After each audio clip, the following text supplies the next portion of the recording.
ईसा उन्हें फिर दृष्टांत सुनाने लगे।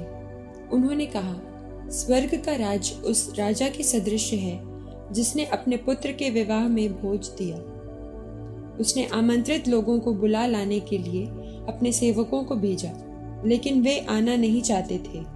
राजा ने फिर दूसरे सेवकों को ये कहते हुए भेजा, अतिथियों से कह दो, देखिए मैंने अपने भोज की तैयारी कर ली है।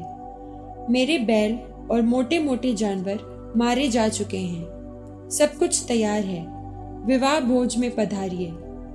अतिथियों ने इसकी परवाह नहीं की। कोई अपने खेत की ओर चला गया तो कोई अपना व्यापार देखने। दूसरे अतिथियों ने राजा के सेवकों को पकड़कर उनका अपमान किया और उन्हें मार डाला।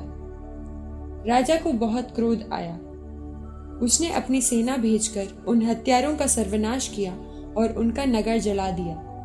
तब राजा ने अपने सेवकों से कहा, विवाह भोज की तैयारी तो हो चुकी है, किंतु अतिथि इसके योग्य नहीं ठहरे। इसलिए चौराहों पर जाओ और जितने भी लोग मिल जाएं, सबको विवाह भोज में बुला लाओ। सेवक सड़कों पर गए और भले बुरे जो भी मिले सबको बटोर कर ले आए और विवाह मंडप अतिथियों से भर गया। राजा अतिथियों को देखने आया तो वहां उसकी दृष्टि एक ऐसे मनुष्य पर पड़ी जो विवाह उत्सव के वस्त्र नहीं पहने था। उसने उससे कहा, भाई, विवाह उत्सव के वस्त्र पहने बिना तुम यहाँ कैसे आ गए? वो मनुष्य चुप रहा। तब राजा ने अपने सेवकों से कहा, इसके हाथ पैर बांधकर इसे बाहर अंधकार में फेंक दो। वहां वे लोग रोएंगे और दांत पीसते रहेंगे, क्योंकि बुलाए हुए तो बहुत हैं, लेकिन चुने हुए थोड़े हैं। उस समय फरीसियों ने जाकर आपस में परामर्श किया कि हम किस प्रकार ईसा को उनकी अपनी बात के फंदे में फंसाएं। इन्होंने ईसा के पास हेरोदियों के साथ अपने शिष्यों को ये प्रश्न पूछने भेजा, गुरुवर, हम ये जानते हैं कि आप सत्य बोलते हैं और सच्चाई से ईश्वर के मार्ग की शिक्षा देते हैं। आपको किसी की परवाह नहीं, आप मुंह देखी बात नहीं करते। इसलिए हमें बताइए, आपका क्या विचार है? कैसर को कर देना उचित है या नहीं? उनकी धूर्तता भांप कर ईसा ने कहा, ढोंगियों, मेरी परीक्षा क्यों लेते हो? कर का सिक्का मुझे दिखलाओ। जब उन्होंने 1 दिनार प्रस्तुत किया तो ईसा ने उनसे कहा, ये किसका चेहरा और किसका लेख है? उन्होंने उत्तर दिया, कैसर का। इस पर ईसा ने उनसे कहा, तो जो कैसर का है उसे कैसर को दो और जो ईश्वर का है उसे ईश्वर को। ये सुनकर वे अचंभे में पड़ गए और ईसा को छोड़कर चले गए। उसी दिन सदूकी ईसा के पास आए। उनकी धारणा है कि पुनरुत्थान नहीं होता। उन्होंने ईसा के सामने ये प्रश्न रखा, गुरुवर, मूसा ने कहा, यदि कोई निसंतान मर जाए तो उसका भाई उसकी विधवा को ब्याह कर अपने भाई के लिए संतान उत्पन्न करे।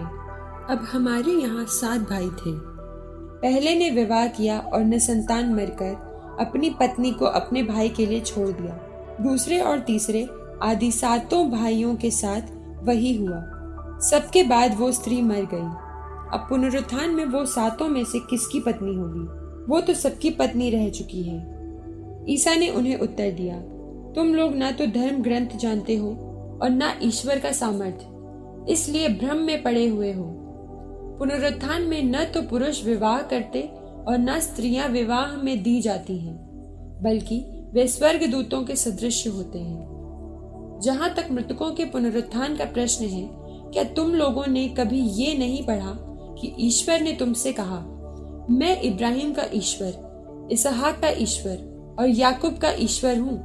वो मृतकों का नहीं, जीवितों का ईश्वर है।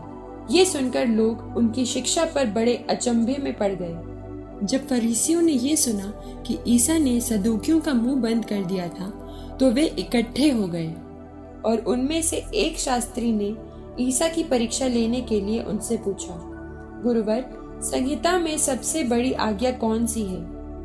ईसा ने उससे कहा, अपने प्रभु ईश्वर को अपने सारे हृदय, अपनी सारी आत्मा और अपनी सारी बुद्धि से प्यार करो। ये सबसे बड़ी और पहली आज्ञा है। दूसरी आज्ञा इसी के सदृश है, अपने पड़ोसी को अपने समान प्यार करो। इन्हीं 2 आज्ञाओं पर समस्त संहिता और नबियों की शिक्षा अवलंबित है। ईसा ने इकट्ठे हुए फरीसियों से पूछा, मसीह के बारे में तुम लोगों का क्या विचार है? वे किसके पुत्र हैं? उन्होंने उत्तर दिया, दाऊद के। इस पर ईसा ने उनसे कहा, तब दाऊद आत्मा की प्रेरणा से उन्हें प्रभु क्यों कहते हैं? उन्होंने तो लिखा है, प्रभु ने मेरे प्रभु से कहा, तुम तब तक मेरे दाहिने बैठे रहो जब तक मैं तुम्हारे शत्रुओं को तुम्हारे पैरों तले न डाल दूं। यदि दाऊद उन्हें प्रभु कहते हैं तो वो उनके पुत्र कैसे हो सकते हैं? इसके उत्तर में कोई ईसा से एक शब्द भी नहीं बोल सका और उस दिन से किसी को उनसे और प्रश्न करने का साहस नहीं हुआ।